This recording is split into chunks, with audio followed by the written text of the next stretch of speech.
Hello friends, मैं जय आपका विशेष ज्ञान में स्वागत है। फ्रेंड्स आज की इस वीडियो में मैं आपको बैड डेब्ट्स और प्रोविजन फॉर डाउटफुल डेब्ट्स के बारे में बताऊंगा और इसकी एंट्रीज आपको टैली में कैसे करनी है, ये सारी चीजें मैं आपको इस वीडियो में बताऊंगा।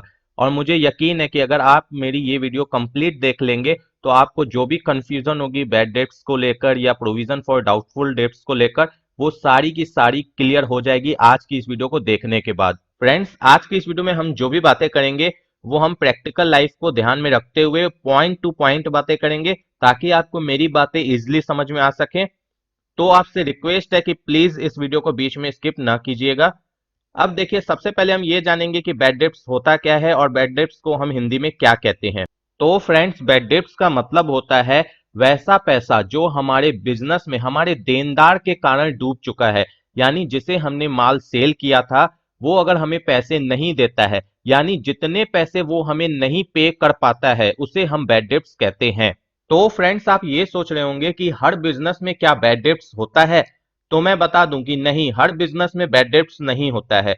अगर आप अपना पूरा बिजनेस, चाहे आप गुड्स सेल कर रहे हो या सर्विस सेल कर रहे हो, अगर आप पूरा का पूरा बिजनेस कैश में करते हैं, यानी क्रेडिट नहीं करते हैं, किसी को भी उधार में माल या सर्विस नहीं देते हैं, तो उस सिचुएशन में आपके बिजनेस में कभी भी बैड डेब्ट्स नहीं होगा।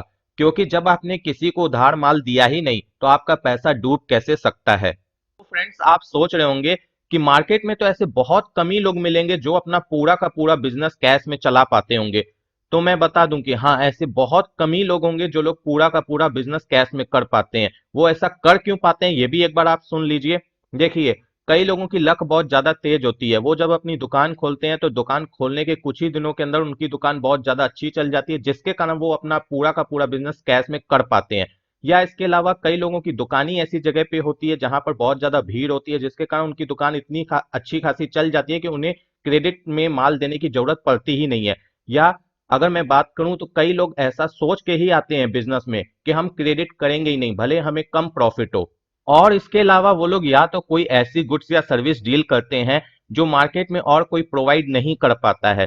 तो यहाँ पर उनकी मोनोपोली होने के कारण वो अपना पूरा का पूरा बिजनेस कैश में कर पाते हैं। लेकिन फ्रेंड्स, मार्केट में सभी की सिचुएशन और सभी की सोच एक जैसी नहीं होती है, जिसके कारण कई बिजनेसमैन अपना जो माल है वो क्रेडिट में सेल करते हैं। और वो क्रेडिट में कई बार तो मजबूरी में भी सेल करते हैं, क्योंकि अगर वो क्रेडिट में सेल नहीं करेंगे तो उनका बिजनेस रन नहीं करेगा।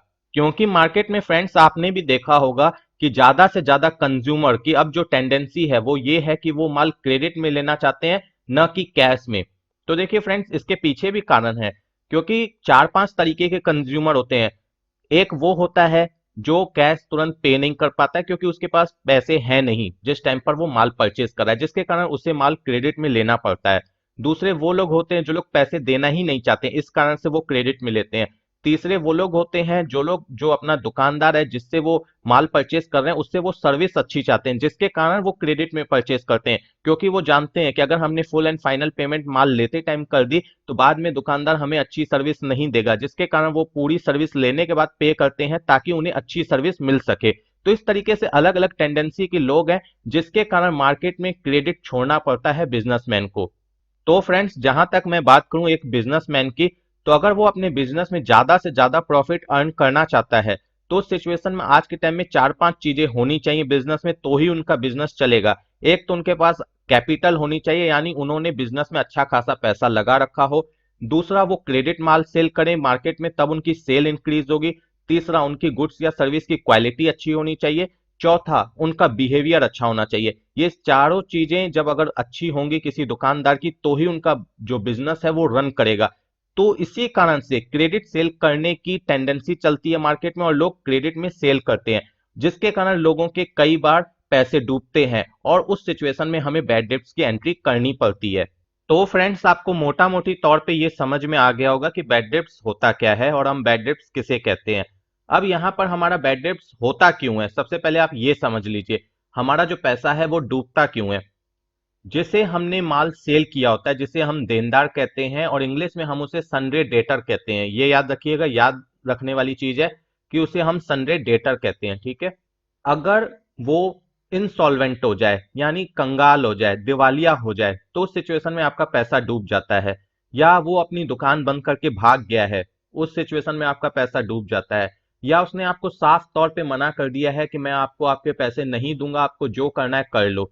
भले आप उसके बाद केस भी कर दें उसके ऊपर, उससे मतलब नहीं है, लेकिन आप वहां पर ये मानकर चलते हैं कि उसने साफ तौर पे मना कर दिया है तो मेरा पैसा डूब जाएगा। ठीक। इसके अलावा कई बार क्या होता है कि आपको वो हाफ पेमेंट करता है, बाद में बोलता है कि मेरी अभी स्थिति खराब है जिसके कारण मैं आपको पे नहीं कर सकता हूँ। या इसके अलावा कई बार क्या होता है कि आपका बिल था मानकर चलिए 12,500 रुपए का, और उसने आपको राउंडिंग फिगर 12,000 रुपए दी, 500 रुपए नहीं दिए। तो उस सिचुएशन में आप बोलेंगे कि ये तो एक डिस्काउंट है, हम वहां पर 500 रुपए का डिस्काउंट मान लेंगे। नहीं फ्रेंड्स, डिस्काउंट वो होता है जो हम अपने तरफ से सामने वाले को देते हैं। सामने वाला यानी जो देनदार है, अगर वो हमें पैसे कम देता है तो वो डिस्काउंट नहीं कहलाता है, वो वहां पर बैड डेब्ट्स की परिभाषा में आता है। डिस्काउंट हमेशा सप्लायर दे सकता है, बिना सप्लायर की मर्जी के। अगर उसका जो देनदार है, जिसे हम डेटर कहते हैं, वो अपने मन से पैसे को डिडक्ट कर लेता है तो उस सिचुएशन में वो डिस्काउंट नहीं कहलाता है। इसे आप इस तरीके से भी समझ सकते हैं। मानकर चलिए किसी प्रोडक्ट को सेल करके आपको 100 रुपए मतलब प्रॉफिट हुई, लेकिन जो आपका देनदार है, जो डेटर है, वो आपको 500 रुपए कम दे रहा है, तो उस सिचुएशन में आपका 400 रुपए का जो है लॉस हो रहा है। तो क्या आप उसे डिस्काउंट अलाउ करेंगे? बिल्कुल नहीं करेंगे। लेकिन अगर वो आपको दे ही नहीं रहा है पैसे, तो उस सिचुएशन में जो वो आपको कम पैसे पे कर रहा है उसे हम बैड डेब्ट्स बोलेंगे, डिस्काउंट नहीं। तो फ्रेंड्स, अब आप समझ गए होंगे कि बैड डेब्ट्स क्यों होता है, कैसे होता है और कब कब होता है। तो ये याद रखिए सिंपल शब्दों में कि जब भी हमें बैड डेब्ट्स होता है उसे हम अपने प्रॉफिट एंड लॉस अकाउंट में डेबिट साइड दिखाते हैं, यानी वो हमारा लॉस होता है। ठीक है। और जिस ईयर में हमें वो पता चल जाता है कि हमारा लॉस हो चुका है, यानी जिस ईयर में आपको ये पता चल गया कि अब मुझे ये पैसे नहीं आने वाले हैं, हम उसी ईयर में बैड डेब्ट्स को अपने पीएनडल में दिखा देते हैं। जैसे मानकर चलिए फाइनेंशियल ईयर 19-20 में मैंने किसी व्यक्ति को 20,000 का माल सेल किया, उसने मुझे 18,000 रुपए दे दिए, 2,000 रुपए नहीं दिए और कह दिया कि अब मैं ये पैसे नहीं दे पाऊंगा। तो उस सिचुएशन में मैं फाइनेंशियल ईयर 19-20 में अपनी जो प्रॉफिट एंड लॉस अकाउंट है उसमें मैं डेबिट साइड 2,000 रुपए बैड डेब्ट्स दिखा दूंगा। अगर उसने मुझे पूरा का पूरा पेमेंट नहीं किया, यानी 20,000 का 20,000 ही नहीं दिया, तो पूरा का पूरा अमाउंट मैं बैड डेब्ट्स में दिखा दूंगा प्रॉफिट एंड लॉस अकाउंट में डेबिट साइड, जिससे कि मेरी प्रॉफिट कम हो जाएगी। क्योंकि जो प्रीडुएंसी कॉन्सेप्ट और प्रिंसिपल ऑफ कंजर्वेटिव के हिसाब से जिस ईयर का आपका एक्सपेंस होता है या लॉस होता है, आपको उसी ईयर में बुक करना होता है। तो उसी तरीके से जो बैड डेब्ट्स मैंने बताया, यानी जो आपका पैसा डूब गया है डेटर्स के कारण, जिस ईयर में डूबा है, जिस फाइनेंशियल ईयर में डूबा है, उसी ईयर में आपको उसे बुक करना होगा प्रॉफिट एंड लॉस में डेबिट साइड, यानी आपको वहां पर उसे दिखाना होगा, जिसके कारण आपकी जो प्रॉफिट है, नेट प्रॉफिट है, वो कम हो जाएगी। और क्योंकि आपको पता होगा कि इनकम टैक्स में जो आप टैक्स देते हैं वो अपनी नेट प्रॉफिट के ऊपर देते हैं, तो जब आपकी नेट प्रॉफिट कम हो जाएगी तो आप उसी जो प्रॉफिट आपको रिफ्लेक्ट होगी पीएनडल में, उसी प्रॉफिट के ऊपर आप टैक्स देंगे। ठीक है। तो यहाँ पर देखिए फ्रेंड्स, ये जो मैं बैड डेब्ट्स बोल रहा हूँ, बैड डेब्ट्स का मतलब क्या, आप एक बार अच्छे से समझ लीजिए। बैड डेब्ट्स का मतलब ये है कि यहाँ पर आप अनुमान नहीं लगा रहे हैं कि आपका पैसा डूबा है, यहाँ पर आप श्योर एंड सर्टेन है कि आपका पैसा डूब चुका है, क्योंकि आपके डेटर्स ने आपको बता दिया है कि अब मैं पैसे नहीं दे पाऊंगा, या वो इंसॉल्वेंट हो गया है, या उसकी अगर परिस्थिति खराब है और उसने बोल दिया कि सर अब मुझे माफ कीजिए, जितने पैसे मैंने दे दिए, अब मैं आपको आगे नहीं दे पाऊंगा। यानी आप श्योर एंड सर्टेन है 100% कि अब आपको ये पैसा नहीं मिलने वाला है, तो उसके लिए आप बैड डेब्ट्स की एंट्री पास करते हैं। तो मानकर चलिए मैं एक एग्जांपल लेता हूं कि फाइनेंशियल ईयर 19-20 में मुझे ए ने कहा कि मेरी परिस्थिति खराब है, आपके जो 1,000 रुपए हैं अब मैं वो आपको नहीं दे पाऊंगा। मैंने यहाँ पर एक एग्जांपल लिया है कि 1,000 रुपए मैं अब आपको नहीं दे पाऊंगा। तो मैंने क्या किया, फाइनेंशियल ईयर 19-20 में 1,000 रुपए को बैड डेब्ट्स लेते हुए पीएनडल में बुक कर लिया, जिससे मेरी प्रॉफिट कम हो गई। ठीक है। अब क्या हुआ कि फाइनेंशियल ईयर 20-21 में मेरे जो डेटर हैं ए, उनकी परिस्थिति ठीक हो गई। अब उन्होंने क्या कहा, क्योंकि वो एक अच्छे स्वभाव के आदमी थे, ईमानदार थे, तो उन्होंने कहा कि सर मेरी अब परिस्थिति ठीक हो गई, आपका जो 1,000 रुपए था जो मैंने आपको नहीं दिया था, अब मैं वो आपको देता हूं। तो जब मैं फाइनेंशियल ईयर 20-21 में वो अमाउंट रिसीव करूंगा अपने डेटर से, जो मेरा बैड डेब्ट्स हो चुका था, जो उसने मुझे मना कर दिया था, अब मेरा वो फाइनेंशियल ईयर 20-21 में बैड डेट्स रिकवरेबल करके मैं दिखाऊंगा, जो कि मेरा इनडायरेक्ट इनकम होगा, और वो मेरा पीएनडल में क्रेडिट साइड जाएगा, जिसके कारण मेरी प्रॉफिट इंक्रीज हो जाएगी उस ईयर में जिस ईयर में वो मुझे पैसा एक्चुअली मिल जाएगा। तो फ्रेंड्स, अब मैं उम्मीद करता हूं कि आपको मेरी बातें अच्छे से समझ में आ गई होंगी। अब मैं आपको समराइज्ड वे में बताता हूं कि मैं बोलना क्या चाह रहा था। अगर किसी भी फाइनेंशियल ईयर में आपको पता चल जाता है कि मेरा इतना पैसा डूब चुका है, तो आप उसे बैड डेब्ट्स के नाम से P&L में डेबिट साइड दिखा देंगे, जो कि आपकी इनडायरेक्ट एक्सपेंस होगी। अब अगर मानकर चलिए जो पैसा आपने बैड डेब्ट्स के नाम से दिखा दिया था वो कभी इन फ्यूचर में आपको मिल जाता है, पूरा मिले या उसमें कुछ पोर्शन मिले, तो जिस ईयर में आपको वो मिलेगा वो आपकी इनडायरेक्ट इनकम होगी। उसे आप बैड डेब्ट्स रिकवरेबल के नाम से दिखाएंगे अपने P&L में क्रेडिट साइड। आपको क्लियर हो गई मेरी बात? तो फ्रेंड्स अब आप लोग ये भी समझ लीजिए कि हम लोग बैड डेब्ट्स को बैड डेब्ट्स क्यों बोलते हैं। तो देखिए, हम लोग जिसे क्रेडिट में माल देते हैं उसे हम लोग सन्ड्री डेटर्स के नाम से जानते हैं। आपको मैंने पहले भी बता दिया। यहाँ पर डेटर्स दो तरीके के हो सकते हैं, good debtors, bad debtors. Bad debtors के कारण जो हमारे पैसे डूबते हैं उसे हम लोग बैड डेब्ट्स के नाम से जानते हैं। अब आपको समझ में आ गया कि बैड डेब्ट्स हम लोग क्यों बोलते हैं। क्योंकि देखिए, बैड डेटर्स, यहाँ पर मैंने बैड ले लिया और डेटर्स में से मैंने शॉर्ट फॉर्म में डेब्ट्स ले लिया, जिसके कारण हम लोग इसे बैड डेब्ट्स बोलते हैं। ठीक है फ्रेंड्स, अब हम टैली में आ चुके हैं और यहाँ पर अब हम देखेंगे कि बैड डेब्ट्स को लेते हुए हम एंट्री कैसे पास कर सकते हैं। देखिए, जैसे कि ये मेरी फाइनेंशियल ईयर 19-20 है, मैं यहाँ पर एग्जांपल फाइनेंशियल ईयर 19-20 का लेके चल रहा हूँ। अब मैं यहाँ पर एंट्री दिखाने से पहले सबसे पहले आपको दिखाता हूँ कि लेजर्स कैसे बनाना है। आपको अकाउंट्स इन्फो में आना है, लेजर्स में जाना है और उसके बाद क्रिएट में जाना है। मैं अल्टर में इसलिए जा रहा हूँ क्योंकि मैंने ऑलरेडी लेजर्स बना रखे हैं। यहाँ पर देखिए बैड डेब्ट्स का लेजर कैसे बनेगा। आपको नाम में बैड डेब्ट्स लिखना है, इनडायरेक्ट एक्सपेंस में रखना है और जीएसटी वगैरह नॉट एप्लीकेबल रहेगी। इसके अलावा बैड डेब्ट्स रिकवरेबल का भी लेजर इस तरीके से बनेगा, देख लीजिए। यहाँ पर इसे इनडायरेक्ट इनकम में रखना है और जो जीएसटी वगैरह है वो नॉट एप्लीकेबल रहेगी। बैड डेब्ट्स रिकवरेबल मैंने क्यों बनाया है, मैं यहाँ पर एक एग्जांपल लूंगा जिसमें मैं दिखाऊंगा कि मैं फाइनेंशियल ईयर 19-20 में बैड डेब्ट्स की एंट्री कर रहा हूँ कि मेरा पैसा डूब चुका है और उसमें से कुछ पैसा मुझे फाइनेंशियल ईयर 20-21 में वापस आ जाता है, यानी मुझे मिल जाता है। तो उस केस में मैं उसकी एंट्री कैसे करूंगा। तो सबसे पहले मैं यहाँ पर आपको बैलेंस शीट दिखाना चाहता हूँ। यहाँ पर देखिए करंट एसेट्स में आपको सन्ड्री डेटर्स दिख रहे हैं।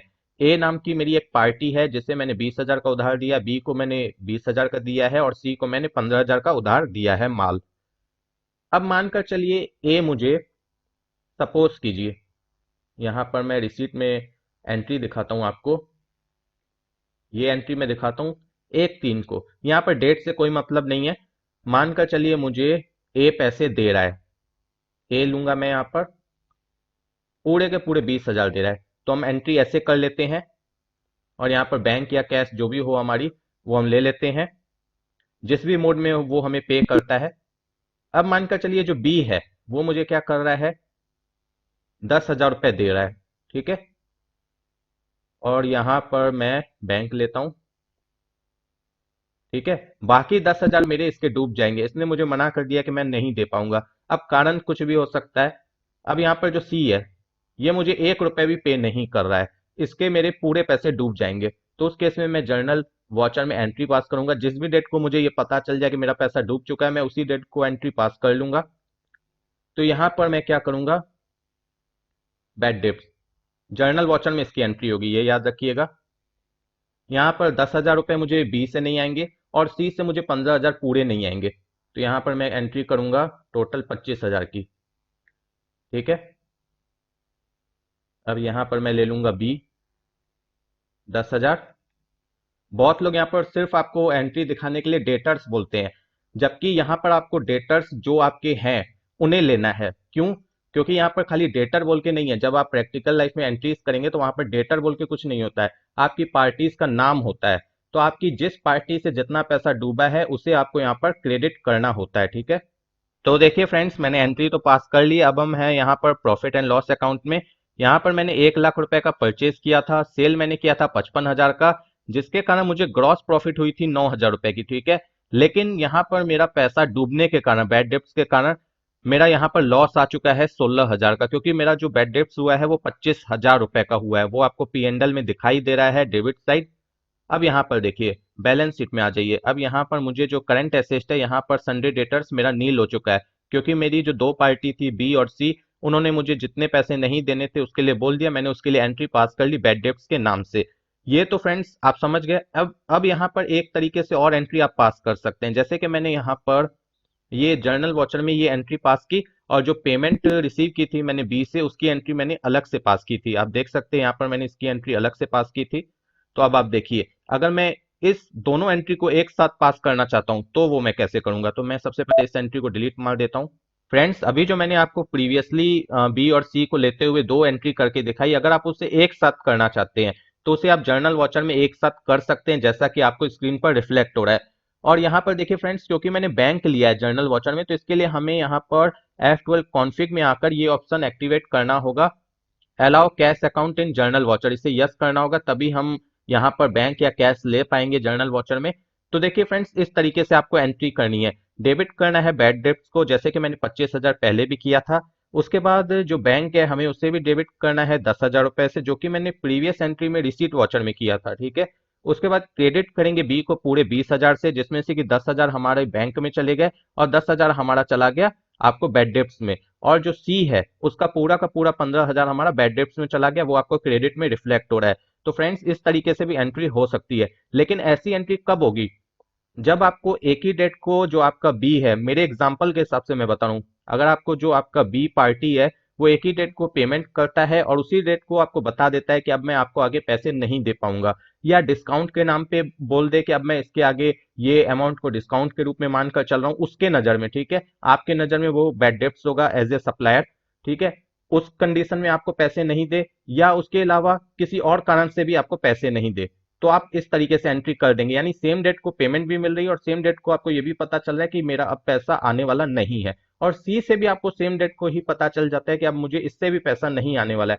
तो आप एंट्री ऐसे कर पाएंगे, यानी एक ही एंट्री के अंदर सारी चीजें एक साथ दिखा पाएंगे। अदरवाइज आपको अलग अलग एंट्रीज करनी होगी। तो देखिए फ्रेंड्स, अब हम आ चुके हैं नेक्स्ट फाइनेंशियल ईयर में। अब यहाँ पर मैं एज्यूम करके चलता हूँ कि बी ने मुझे जो 10,000 रुपए नहीं दिए थे वो मुझे फाइनेंशियल ईयर 2021 में दे रहा है। तो उस कंडीशन में मैं एंट्री कैसे करूंगा। तो देखिए, उसके लिए आपको क्या करना है, अकाउंटिंग वॉचर में आना है, यहाँ पर जर्नल वॉचर में आना है और जिस भी डेट को आपको वो पे करेगा उस डेट को एंट्री आप कर देंगे। यहाँ पर आप क्या करेंगे, प्रॉफिट एंड लॉस अकाउंट लेंगे। ये याद रखिएगा, प्रॉफिट एंड लॉस अकाउंट लेंगे, क्योंकि अब यहाँ पर आपकी वो पार्टी नहीं है, ये याद रखिएगा। अब यहाँ पर वो आपकी जो पार्टी थी बी, उसे आपने नील कर दिया है प्रीवियस ईयर में ही। तो अब आप यहाँ पर पार्टी को नहीं लेंगे, जो भी पैसे आपको मिलेंगे उसे आप प्रॉफिट मान लेंगे, ठीक है। जो भी रिकवर होगा पैसा आपको बैड डेब्ट्स का उसे आप प्रॉफिट मान लेंगे। तो 10,000 रुपए मुझे मिल रहे हैं, यहाँ पर बैड डेब्ट्स रिकवरेबल का मैं जो लेजर है वो मैं ले लूंगा क्रेडिट में। इस तरीके से एंट्री होगी। और नरेशन में आप चाहें तो पूरी डिटेल लिख सकते हैं कि ये पैसे आपको किससे वापस मिले। अब यहाँ पर देखिए, आपको इनडायरेक्ट इनकम में बैड डेब्ट्स रिफ्लेक्ट हो रहा है, बैड डेब्ट्स रिकवरेबल 10,000 रुपए, और नेट प्रॉफिट आपको 10,000 की रिफ्लेक्ट हो रही है फाइनेंशियल ईयर 2021 में। इस तरीके से फ्रेंड्स आपकी एंट्री होगी। तो फ्रेंड्स, अब मैं बात करूंगा प्रोविजन फॉर डाउटफुल डेब्ट्स की। तो आप में से कई लोग ऐसे हैं जो लोग बैड डेब्ट्स को तो इजीली समझ जाते हैं, लेकिन प्रोविजन फॉर डाउटफुल डेब्ट्स को समझने में हमेशा आपको कहीं ना कहीं कुछ ना कुछ डाउट रहता है, जिस डाउट को आज मैं क्लियर करने की पूरी कोशिश करूंगा। तो देखिए फ्रेंड्स, अगर मैं बात करूं प्रैक्टिकल लाइफ में एज ए इंडिविजुअल एसएससी, जो भी इनकम टैक्स में इंडिविजुअल एसएससी होते हैं, तो मैंने देखा है ज्यादातर एसएससी कभी भी प्रोविजन फॉर डाउटफुल डेब्ट्स की एंट्री पास नहीं करते हैं, बैड डेब्ट्स की एंट्री कर देते हैं। क्योंकि बैड डेब्ट्स के केस में उन्हें पता रहता है कि मेरा ये लॉस हो चुका है, मेरा ये पैसा डूब चुका है, इसीलिए वो लोग सेम फाइनेंशियल ईयर में उसकी एंट्री पास कर देते हैं। लेकिन प्रोविजन फॉर डाउटफुल डेब्ट्स की एंट्री वो लोग पास नहीं करते हैं। वो लोग बोलते हैं हम अनुमान कैसे लगाएंगे और इस एंट्री को पास करने की क्या जरूरत है। तो देखा जाए तो ऐसे अगर आप इस एंट्री को पास नहीं करते हैं तो कोई बड़ी प्रॉब्लम नहीं है और ना ही कोई बड़ी दिक्कत है। लेकिन इस एंट्री को क्यों पास किया जाता है और इस एंट्री का क्या महत्व है, अब मैं आपको ये समझाता हूँ। जैसा कि मैंने आपको पहले भी बताया कि जिस ईयर का खर्चा है या जिस ईयर का लॉस है, आपको उसी ईयर में उस खर्चे या उस लॉस को बुक करना होता है। तो यहाँ पर यह भी ध्यान रखिएगा, अगर किसी ईयर का कोई लॉस है जो आपको पता है कि इन फ्यूचर में जाकर किसी नेक्स्ट फाइनेंशियल ईयर में होने वाला है और आप उसके लिए 100% लगभग श्योर हैं कि ये मेरा खर्चा होने वाला है, भले कम या ज्यादा लेकिन होगा जरूर, या ये लॉस मेरा होगा कम या ज्यादा लेकिन होना जरूर है, तो उस सिचुएशन में हम लोग प्रोविजन की एंट्री पास करते हैं, ताकि जो भी लॉस होने वाला है हमें फ्यूचर में इस फाइनेंशियल ईयर को लेते हुए, वो मेरा इसी ईयर में मैं बुक कर दूं, यानी जिस ईयर का वो लॉस है मैं उसी ईयर में बुक कर दूं। उसी को ध्यान में रखते हुए हम लोग प्रोविजन की एंट्री पास करते हैं, जिससे हमें अपनी जो प्रॉफिट है वो एक्यूरेट पता चल सके कि हमने इस ईयर में कितना कमाया है। तो अब मैं आपको सरल शब्दों में समझाता हूं। सपोज कीजिए कि मेरी ये फाइनेंशियल ईयर 19-20 चल रही है मेरे एग्जाम्पल के हिसाब से, ठीक है। अब यहाँ पर मेरी 10 पार्टी हैं, यानी मेरे 10 डेटर्स हैं, जिसमें से मेरे 9 डेटर मुझे अच्छे लगते हैं, यानी उनकी पेमेंट मुझे टाइम टू टाइम आ जाती है, उनका व्यवहार अच्छा है, सब कुछ अच्छा है। और एक डेटर जो मेरा ऐसा है जो मुझे लग रहा है, डाउट हो रहा है कि ये मेरा पैसा मार सकता है, यानी ये मेरे पैसे को नहीं देगा। अब ये ऐसा मुझे क्यों लग रहा है? ये कई कारणों से लग सकता है। हो सकता है आपको उसके व्यवहार को देख के ऐसा लग रहा हो सकता है आपको पास्ट का एक्सपीरियंस देख के ऐसा लग रहा हो, क्योंकि हो सकता है उसने प्रीवियसली भी आपके साथ कभी न कभी कुछ ना कुछ किया हो, यानी कभी आपको कम पैसे दिए हो, या कभी आपके कुछ पैसे रख लिए हो डिस्काउंट के नाम पे या किसी और नाम पर। इस कारण से भी आपको ऐसा लग सकता है, या इसके अलावा मानकर चलिए उसकी परिस्थिति खराब है, आपको पता चल चुका है कि उसकी बहुत परिस्थिति खराब हो चुकी है, तो आपको लग रहा हो कि हो सकता है नेक्स्ट फाइनेंशियल ईयर में जाकर मुझे ये पैसे न दे, या उसे कोई ऐसी बीमारी हो जिसके कारण आपको लग रहा हो कि हो सकता है आगे जाकर मुझे ये पैसे न दे, या वो मर चुका हो जिसके कारण आपको ऐसा लग रहा हो कि उसकी फैमिली अगर ईमानदार नहीं निकली तो मुझे पैसे नहीं देगी। अगर मानकर चलिए उसकी फैमिली ईमानदार है, लेकिन उसे कुछ पता ही नहीं कि वो आपके साथ काम करता था नहीं करता था, आपका कुछ पैसा बाकी था, तो भी तो आपको पैसे नहीं मिलेंगे। तो ये सारी कंडीशंस अगर आपको लगती है कि मेरा पैसा डूब सकता है, तो उस केस में आपको प्रोविजन एंट्री पास करनी होती है उसी ईयर में जिस ईयर में आपका वो इनकम जनरेट हुआ था, यानी जिस ईयर में आपने उसे माल दिया था, ठीक है।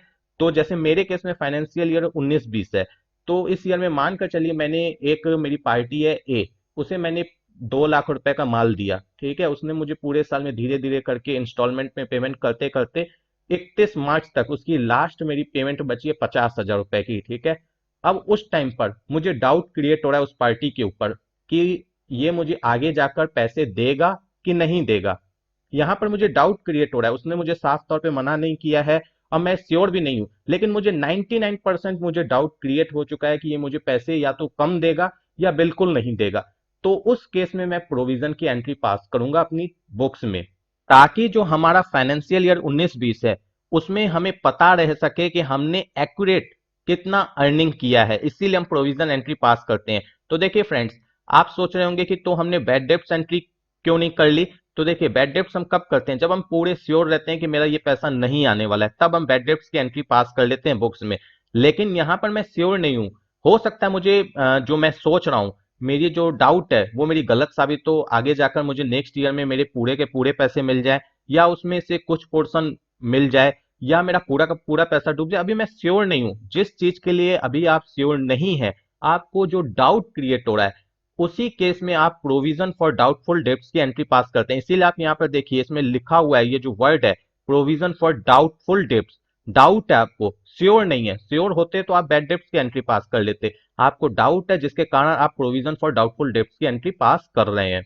और ऐसा आप क्यों करते हैं, जो कि मैंने बता दिया कि आप अपनी प्रॉफिट को एक्यूरेट निकालना चाहते हैं कि मुझे कितनी प्रॉफिट हुई है इस फाइनेंशियल ईयर में। और फ्रेंड्स, इसकी एक बेनिफिट भी है, हो सकता है मानकर चलिए आपको इन फ्यूचर में जाकर वो पैसे नहीं दे, आपका जो डाउट है वो सही साबित हो जाए, तो आपने 19-20 में मानकर चलिए, फॉर एग्जाम्पल मैं बता रहा हूं कि आपने 1 लाख रुपए कमाए हैं, तो उस केस में अगर आप प्रोविजन एंट्री नहीं पास करते हैं, तो आपको 1 लाख के ऊपर टैक्स देनी पड़ेगी इनकम टैक्स में, जबकि 1 लाख पर नहीं देनी पड़ती है। मेरे एग्जाम्पल के हिसाब से आप समझिए कि 1 लाख के ऊपर 10% अगर इनकम टैक्स है तो आपको देनी पड़ेगी 10%, जो कि आपकी 10,000 होगी, यानी आपकी 10,000 टैक्स तो चली गई। लेकिन अगर आप यहीं पर प्रोविजन फॉर डाउटफुल डेब्ट्स की एंट्री पास कर देते हैं, और वहां पर आपको जो आपका डाउट है उसके हिसाब से आपको 20,000 का लॉस होने वाला है, तो आपका 80,000 प्रॉफिट बचेगा। अगर उसके ऊपर 10% इनकम टैक्स में कैलकुलेट करके चलूं तो आपको 8,000 रुपए पे करने पड़ेंगे इनकम टैक्स, यानी आपको 2,000 रुपए की बेनिफिट होगी टैक्स की। तो इस वजह से प्रोविजन फॉर डाउटफुल डेब्ट्स की एंट्री कर लेते हैं कई लोग, अगर उन्हें डाउट होता है कि उनका पैसा डूबने वाला है रियल में। अब देखिए फ्रेंड्स, आप जानबूझ के ऐसा नहीं कर सकते। अगर आप जानबूझ के ऐसा करेंगे तो आपको मैं बता दूं कि नेक्स्ट ईयर में जब भी आपको पैसे मिल जाएंगे वो आपके फिर इनकम में ऐड हो जाएगा। इसीलिए जानबूझ के नहीं करना है। अगर आपको कोई डाउट है तो आप ऐसा कर सकते हैं, और अगर आपको नेक्स्ट ईयर में मानकर चलिए पैसे मिल जाते हैं तो वो फिर आपकी इनकम में जुड़ जाएगा। कम मिलते हैं तो उसकी एडजस्टमेंट एंट्री कैसे होगी, सारी चीजें अब मैं आपको क्लियर कराऊं। मैंने अभी सिर्फ आपको ये समझाया है कि प्रोविजन फॉर डाउटफुल डेब्ट्स क्या होता है और उसकी एंट्री क्यों पास की जाती है। प्रोविजन फॉर डाउटफुल डेब्ट्स वो होता है जब आपको डाउट क्रिएट हो जाता है कि मेरा इतना पैसा डूबने वाला है, तो आप उसके हिसाब से 31 मार्च को, इसकी एंट्री हमेशा लास्ट डेट को होती है, 31 मार्च को आप इसकी एंट्री पास करेंगे अपने बुक्स में, और इससे आपका पी एंड एल में प्रॉफिट कम हो जाएगा, ठीक है। फ्रेंड्स अब मैं आपको प्रोविजन फॉर डाउटफुल डेब्ट्स की एंट्रीज बताऊंगा टैली में, लेकिन उससे पहले मैं यहाँ पर बता दूं कि प्रोविजन फॉर डाउटफुल डेब्ट्स जो है वो किस पर लगता है। ये आपको गुड डेब्ट्स के ऊपर लगता है। ठीक है, गुड डेब्ट्स मतलब 31 मार्च को आपको जो भी रिफ्लेक्ट होता है बैलेंस शीट में सन्डे डेटर्स, यानी जितने भी डेटर्स हैं आपके, उनका जो टोटल आपको बैलेंस शीट में रिफ्लेक्ट होता है 31 मार्च को, जिसे हम गुड डेब्ट्स के नाम से जानते हैं, उसके ऊपर आपका प्रोविजन फॉर डाउटफुल डेब्ट्स लगता है। यहाँ पर गुड डेब्ट्स का मतलब क्या है, जो भी आपके डेटर्स है उसमें से बैड डेब्ट्स को लेस करने के बाद जो अमाउंट रिफ्लेक्ट होता है उसे हम गुड डेब्ट्स बोलते हैं। उस अमाउंट से हम प्रोविजन फॉर डाउटफुल डेब्ट्स निकालते हैं। अब देखिए, अब ये निकालते कैसे, सबसे पहले आप लोग ये समझ लीजिए। जैसे कि मानकर चलिए आप 5 साल से बिजनेस कर रहे हैं और 5 साल से आप अपने बिजनेस को ट्रैक कर रहे हैं। अगर ट्रैक नहीं कर रहे हैं तब तो मैं नहीं बता पाऊंगा, लेकिन अगर आप उसे ट्रैक कर रहे हैं कि मुझे हर साल बिजनेस में से कितना पैसे का लॉस होता है, मेरा कितना पैसा हर साल डूबता है डेटर्स के पास, आप एक अंदाज लगाते हैं कि हर साल मेरा 2 या 4% मेरा पैसा डूबता है। ये आपको खुद से अंदाज लगाना है, ये आपको कोई बताएगा नहीं। आपको अपने बिजनेस का ट्रैकिंग पीरियड देखना है, उसके हिसाब से आपको इसका अंदाज लगाना है कि मेरा हर साल देखा जाए तो मेरा 4% पैसा डूब जाता है डेटर्स के पास। तो आपको उतने ही परसेंटेज के हिसाब से प्रोविजन फॉर डाउटफुल डेब्ट्स की एंट्री पास कर लेनी है। हो सकता है आपका आगे जाके पैसा नहीं डूबे, लेकिन आपको उसी के हिसाब से प्रोविजन फॉर डाउटफुल डेब्ट्स की एंट्री पास कर लेनी है। फ्रेंड्स यहां पर मैं आपको एक इंपॉर्टेंट बात बता दूं कि अगर आप एक्यूरल कॉन्सेप्ट फॉलो करते हैं तो ही आप प्रोविजन फॉर डाउटफुल डेब्ट्स की एंट्री पास करेंगे। अगर आप कैश कॉन्सेप्ट फॉलो करते हैं तो इसकी एंट्रीज वगैरह नहीं पास करनी है। अब देखिए फ्रेंड्स, आपको समझ में आ गया होगा कि प्रोविजन फॉर डाउटफुल डेब्ट्स की एंट्री कब पास करनी है। 31 मार्च को करनी है। आपको गुड डेब्ट्स के ऊपर करनी है, एक अंदाजी परसेंटेज के हिसाब से करनी है, जो कि आप अपने पास्ट के अगर आपने रिकॉर्ड्स को ट्रैक किया है उसके बेसिस पर करनी है कि इतना आपका पैसा डूबता है। हो सकता है आपका ये अंदाज गलत भी साबित हो जाए, आगे जाके हो सकता है पैसा न डूबे, हो सकता है उससे ज्यादा डूब जाए। जो भी होगा वो आपके आने वाले जो ईयर हैं उनमें हम उसे एडजस्ट कर लेंगे, लेकिन आपको 31 मार्च को एक एंट्री पास कर लेनी है प्रोविजन फॉर डाउटफुल डेब्ट्स की। और मैं यहाँ पर बता दूं कि अगर आपने वो एंट्री नहीं भी पास की है प्रोविजन फॉर डाउटफुल डेब्ट्स की, क्योंकि आप सोच रहे हैं कि अभी तो मेरा पहला ईयर है, मेरे पास तो कोई पास्ट का कोई एक्सपीरियंस नहीं है कि मेरा कितना पैसा मतलब पहले डूबा है। और इसके अलावा अगर मानकर चलिए आपके पास पास्ट का एक्सपीरियंस है, उसके बाद भी आप प्रोविजन फॉर डाउटफुल डेब्ट्स की एंट्री नहीं पास करते हैं, तो कोई खास प्रॉब्लम नहीं है, उससे कोई खास दिक्कत नहीं है। लेकिन अगर आप अपनी अकाउंटिंग प्रॉपर करना चाहते हैं, सही तरीके से करना चाहते हैं, तो एंट्री जरूर पास करें। तो फ्रेंड्स अब हम आ चुके हैं टैली में और यहाँ पर हम देख लेते हैं कि हमें जो प्रोविजन का लेजर है वो कैसे क्रिएट करना है। अकाउंट इन्फो में आएंगे, हम लेजर्स में आएंगे, क्रिएट में आप जाएंगे। मैं अल्टर में इसलिए जा रहा हूँ क्योंकि मैंने ऑलरेडी क्रिएट कर रखा है। प्रोविजन फॉर डाउटफुल डेब्ट्स मैंने लिखा है, अंडर प्रोविजन लिया है, जो कि करंट लायबिलिटीज के अंदर आता है। अब इसकी एंट्री पास करने से पहले सबसे पहले मैं बैलेंस शीट में आपको करंट लायबिलिटी करंट एसेट्स में मैं आपको सन्डे डेटर्स में दिखा दूं। देखिए मैंने इस ईयर में यानी फाइनेंशियल ईयर 19-20 में मैंने 3 लोगों को सेल किया था, ए बी सी।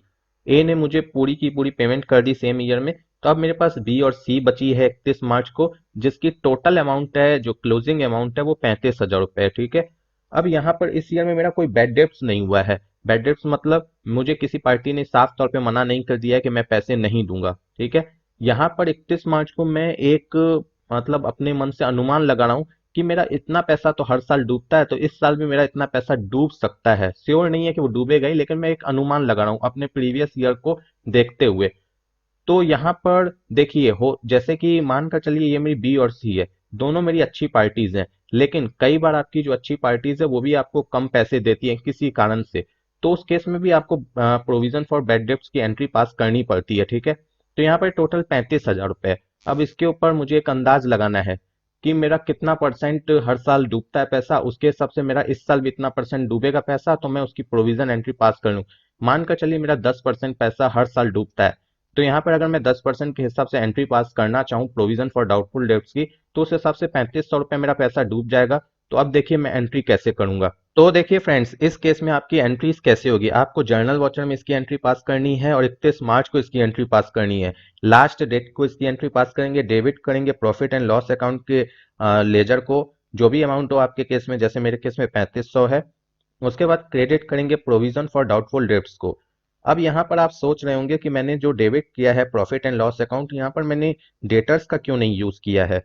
जैसे कि मैंने बैड डेब्ट्स के केस में डेटर का यूज किया था, प्रोविजन के केस में आप उसका यूज नहीं कर सकते हैं क्योंकि आपको ये पता नहीं है कि किस डेटर से मुझे पैसे नहीं आएंगे, जिसे आप अच्छा समझ रहे हैं आज की तारीख में। हो सकता है जब नेक्स्ट ईयर आए उस टाइम पर वही आपको पैसे नहीं दे, और जो बुरा जिसे आप समझ रहे हैं वो पैसे दे दे। तो इसीलिए आप श्योर नहीं है कि आपको किस डेटर से कितना पैसा नहीं आने वाला है। आप तो ये अपना जो पास्ट का एक्सपीरियंस है उसके हिसाब से आप एक परसेंटेज के हिसाब से प्रोविजन की एंट्री पास कर रहे हैं। बस ये एंट्री पास करें ताकि आपकी प्रॉफिट मतलब एक्यूरेट आ जाए कि कितना आपने कमाया है इस ईयर में। बाकी जब आपको नेक्स्ट ईयर में जब आपको जिससे जो पैसे आएंगे उसके हिसाब से हम एडजस्टमेंट एंट्री वहां पर कर लेंगे। इस ईयर में हमें सिर्फ यही एंट्री पास करनी है। तो देखिए फ्रेंड्स, इसका इफेक्ट कैसे पड़ेगा आपके बुक्स पर इस एंट्री का। फाइनेंशियल ईयर 1920 में अगर मेरे केस को देखें, यहाँ पर प्रॉफिट एंड लॉस को अगर आप देखेंगे तो नेट प्रॉफिट आपको यहाँ पर 9,000 रुपये रिफ्लेक्ट हो रही है एंट्री करने के बाद। लेकिन बैलेंस शीट में अगर आप देखेंगे तो यहाँ पर आप देख सकते हैं 3500 यहाँ पर लेस हो चुके हैं आपकी प्रॉफिट से, और यहाँ पर आपको 5500 रुपये दिख रही है प्रॉफिट। और यही आपको इनकम टैक्स में दिखानी है। ये जो 5500 प्रॉफिट है यही आपको इनकम टैक्स में अपनी रिटर्न में दिखानी है। और यहाँ पर आप देखिए करंट लायबिलिटीज में अगर आप देखना चाहते हैं, डिटेल्स में कर देता हूँ। यहाँ पर प्रोविजन आपको 3500 रुपये का रिफ्लेक्ट हो रहा है, और जो डेटर्स हैं वो आपको 35,000 ही रिफ्लेक्ट हो रहे हैं। उससे कोई अमाउंट रिड्यूस नहीं हुआ है। वो आपका रिड्यूस कब होगा, जब आप नेक्स्ट ईयर में जाएंगे और वहां पर अगर जो भी सिचुएशन होगी, पैसे आएंगे या नहीं आएंगे, वो सारी जो भी सिचुएशन होगी उस हिसाब से हम उस ईयर में उसकी एंट्रीज पास करेंगे। यहाँ पर डेटर्स मेरे उतने ही रहने वाले हैं प्रोविजन के केस में, और प्रोविजन की एंट्री हमें लाइबिलिटी साइड रिफ्लेक्ट होगी 3500 रुपए से। ठीक है फ्रेंड्स, देखिए हम आ चुके हैं नेक्स्ट फाइनेंशियल ईयर में, और यहाँ पर मेरी बैलेंस शीट में प्रोविजन अभी भी 3500 रिफ्लेक्ट हो रहा है, और डेटर्स में मुझे 35,000 रिफ्लेक्ट हो रहे हैं बी और सी के नाम से। ठीक है, अब इस ईयर में मैं पहला एग्जांपल ये लेकर चलता हूँ कि मुझे मेरे पूरे पैसे मिल गए, यानी मेरा पूरा पैसा मुझे वापस आ गया, और मेरा कोई भी पैसा डूबा नहीं, यानी जो मैंने प्रोविजन एंट्री की थी वो मैंने गलत कर दी थी। तो इस केस में क्या एंट्री होगी? इस केस में हम लोग जर्नल वॉचर में एंट्री करेंगे। जिस भी डेट को हमें पेमेंट मिल जाएगी उस डेट को हम एंट्री कर लेंगे। यहाँ पर हम करेंगे प्रोविजन को डेबिट। जो लेजर था हमारा प्रोविजन फॉर डाउटफुल डेट्स का, उसे हम पूरे के पूरे अमाउंट से यहाँ पर डेबिट कर देंगे, और प्रॉफिट एंड लॉस को हम यहाँ पर क्रेडिट कर देंगे। यानी इस ईयर में ये मेरी इनकम हो जाएगी। ठीक है, जैसे प्रीवियस ईयर में ये मेरा एक्सपेंस हो गया था, इस ईयर में ये मेरा इनकम हो जाएगा। फ्रेंड्स, अब हम दूसरा एग्जांपल लेकर चलेंगे जिसमें मान कर चलिए कि मुझे बी जो है पूरे पैसे दे देता है नेक्स्ट ईयर में आके, और उसके बाद जो सी है, सी मुझे पूरे पैसे नहीं देता है। सी के पास 15,000 ड्यू थे, उसने मुझे क्या किया, 14,000 रुपए दिए, यानी 1,000 मेरे डूब गए। सबसे पहले हम यहाँ पर रिसिप्ट में एंट्री कर ले रहे हैं पेमेंट रिसीव करने की। अब देखिए फ्रेंड्स, इस केस में क्या हो रहा है, यहाँ पर क्योंकि मैंने प्रोविजन किया था प्रीवियस ईयर में 3500 रुपए का, लेकिन मेरा जो पैसा डूबा करंट ईयर में वो 1,000 रुपए डूबा। तो इस केस में जब मैं रिसीप्ट की एंट्री कर लूंगा, पेमेंट रिसीव की एंट्री कर लूंगा, उसके बाद मैं ये एंट्री करूंगा, यहाँ पर मैं जर्नल वॉचर में प्रोविजन फॉर डाउटफुल डेट्स को डेबिट करूंगा 1,000 रुपए से, और क्रेडिट करूंगा जो पार्टी मुझे पैसे नहीं दे रही है उसे, यानी उस डेटर को मैं यहाँ पर क्रेडिट करूंगा। जैसे कि मेरे सी डेटर ने मुझे 1,000 रुपए कम दिए, तो वो मैं यहाँ पर क्रेडिट कर दूंगा। इस तरीके से एंट्री होगी। इसके बाद अब क्योंकि 2,500 रुपए मेरे प्रोविजन में अभी भी रिफ्लेक्ट हो रहे हैं, क्योंकि 3,500 का मैंने प्रोविजन किया था और 2,500 अभी भी रिफ्लेक्ट हो रहे हैं, तो इस केस में मैं क्या करूंगा, मैं ये एंट्री पास कर लूंगा। यहाँ पर प्रोविजन फॉर डाउटफुल डेट्स को मैं डेबिट करूंगा, प्रॉफिट एंड लॉस अकाउंट को मैं क्रेडिट करूंगा, क्योंकि मैंने प्रीवियस ईयर में दिखाया था कि मुझे फ्यूचर में जाके 3500 का लॉस हो सकता है, जबकि मुझे एक्चुअली हुआ कितने का, 1,000 रुपए का। बाकी जो रेस्ट अमाउंट है वो मेरी इस करंट ईयर में मेरी प्रॉफिट में आ जाएगी, यानी प्रॉफिट में ऐड हो जाएगी। इस तरीके से एंट्री हो जाएगी। अगर आपको कम लॉस होता है, जो आपने प्रोविजन बनाया था उससे कम लॉस होता है, तो उस केस में आपकी इस तरीके से एंट्री होगी। अब फ्रेंड्स, मानकर चलिए तीसरी सिचुएशन में मैंने जितना प्रोविजन बनाया था प्रीवियस ईयर में उतने का ही मुझे लॉस होता है करंट ईयर में, उतने का ही, यानी सेम अमाउंट का। तो मैं कैसे एंट्री करूंगा? तो यहाँ पर मानकर चलिए मेरे एग्जांपल के अनुसार कि बी ने मुझे 1,000 रुपए कम दिए, 20,000 देने थे उसने 19,000 दिए। सी ने मुझे टोटल 2,500 रुपए कम दिए, उसे 15,000 देने थे, उसने 12,500 दिए। तो आप देख सकते हैं एंट्री आपको रिफ्लेक्ट हो रही है रिसीट वॉचर में, बी और सी क्रेडिट हो गई है, बैंक हमारी डेबिट हो गई है। अब उसके बाद एंट्री क्या होगी, उसके बाद नेक्स्ट एंट्री करनी है हमें जर्नल वॉचर में। यहाँ पर प्रोविजन फॉर डाउटफुल डेट्स को हमें डेबिट करना है 3500 से, और सी और बी को हमें क्रेडिट कर देना है उतने अमाउंट से जितना उन्होंने कम पे किया है। ये एंट्री हम लोग किस लिए करते हैं, ये एंट्री हम लोग इसलिए करते हैं ताकि ये जो प्रोविजन फॉर डाउटफुल डेट्स का जो अमाउंट रिफ्लेक्ट होता है बैलेंस शीट में वो रिमूव हो सके। और यहाँ पर जो बी और सी का जो अमाउंट हमें कम मिला है उसके साथ हम लोग इसे रिमूव करते हैं, ठीक है। तो फ्रेंड्स आपने यहाँ पर 3 तरीके की एंट्री सीख ली। पहली एंट्री आपने क्या सीखी कि अगर मानकर चलिए आपने जो प्रोविजन किया था प्रीवियस ईयर में और करंट ईयर में आपको 1 रुपए का भी लॉस नहीं होता है, तो उस प्रोविजन एंट्री को आप प्रॉफिट एंड लॉस में कैसे ट्रांसफर करेंगे। दूसरी एंट्री आपने ये सीखी कि मानकर चलिए आपने ज्यादा का प्रोविजन किया था और लॉस कम होता है, तो उस सिचुएशन में आप एंट्री कैसे करेंगे। और तीसरी आपने सिचुएशन ये देखी कि जितने का प्रोविजन किया था उतने का ही लॉस हुआ, तो आप एंट्री कैसे करेंगे। अब हम चौथी कंडीशन ये लेते हैं कि मानकर चलिए लॉस ज्यादा का हुआ, तो आप उसकी एंट्री कैसे करेंगे। अब देखिए फ्रेंड्स इस सिचुएशन में क्या होगा कि अगर लॉस ज्यादा का हो जाता है, जितने की प्रोविजन एंट्री हुई है उससे ज्यादा का लॉस हो जाता है, तो क्या होगा। यहाँ पर मैंने फिर रिसिट वाचर में एंट्री पास की है, बी ने मुझे 18,000 रुपए दिए जबकि इसे 20,000 रुपए देने थे, यानी कि बी से मुझे 2,000 का लॉस हुआ। सी को मुझे 15,000 देने थे, इसने मुझे 12,500 दिए, यानी इधर मुझे 2,500 का लॉस हुआ, टोटल 4,500 का लॉस हो चुका है। और मैंने प्रोविजन एंट्री पास की थी 3,500 रुपए की। अब यहाँ पर देखिए एंट्री कैसे होगी। यहाँ पर डेबिट करेंगे प्रोविजन फॉर डाउटफुल डेब्ट्स को पूरे 3500 से, क्योंकि लॉस हमें ज्यादा का हुआ है। और डेबिट करेंगे बैड डेब्ट्स के लेजर को, जो कि इनडायरेक्ट एक्सपेंस होता है, यहाँ पर 1,000 रुपए से, क्योंकि एक्स्ट्रा मुझे 1,000 रुपए का लॉस हो गया इस ईयर में, प्रोविजन से ज्यादा लॉस हुआ है 1,000 रुपए का। और उसके बाद बाकी जितना लॉस जिससे हुआ है, जैसे बी से 2,000 का लॉस हुआ है तो उसे उतना क्रेडिट करेंगे। और उसके बाद सी से मुझे लॉस हुआ है 2,500 का, तो उसे उतने से क्रेडिट करेंगे। इस तरीके से एंट्री होगी। अब फ्रेंड्स जैसे कि मैंने पहली सिचुएशन आपको बताई थी, आपको याद होगा पहली सिचुएशन मैंने क्या बताई थी कि अगर मानकर चलिए आपका पूरा पैसा रिकवर हो जाता है तो आप क्या करेंगे। तो वहां पर मैंने क्या किया था कि प्रॉफिट एंड लॉस अकाउंट को क्रेडिट कर दिया था और प्रोविजन फॉर डाउटफुल डेब्ट्स के लेजर को मैंने डेबिट कर दिया था सेम अमाउंट से, ठीक है। लेकिन अगर मानकर चलिए आप वो एंट्री नहीं पास करना चाहते हैं, तो उस सिचुएशन में आप क्या कर सकते हैं वो भी एक बार आप समझ लीजिए। फ्रेंड्स अब हमने वापस से पहली सिचुएशन को ले लिया है कि हमने अगर प्रीवियस ईयर में प्रोविजन एंट्री पास कर दी थी, जैसे कि मेरे केस में मैंने 3500 से की थी। अगर मैं करंट ईयर में जाता हूं और वहां पर मुझे कोई भी लॉस नहीं होता है, तो पहले केस में मैंने आपको जैसा कि बताया कि मैंने कौन सी एंट्री पास की थी, मैंने प्रॉफिट एंड लॉस अकाउंट को क्रेडिट किया था और प्रोविजन की जो लेजर है प्रोविजन फॉर डाउटफुल डेब्ट्स का लेजर, उसे मैंने डेबिट किया था पूरे के पूरे अमाउंट से, ठीक है। लेकिन अगर मैं वो एंट्री नहीं करता हूं, तो मेरे पास एक अल्टरनेट ऑप्शन है। वो क्या है कि जैसे अब ये जो मेरा करंट ईयर है, इस ईयर में भी तो मैं सेल करूंगा क्रेडिट में, तो इस ईयर में भी तो मैं लास्ट डेट को 31 मार्च को एंट्री पास करूंगा प्रोविजन फॉर डाउटफुल डेट्स की। तो उससे मैं एडजस्ट कर सकता हूं, अगर मैं वो एंट्री नहीं पास करता हूं तो उस टाइम पर मैं इस अमाउंट को उसके साथ एडजस्ट कर सकता हूं।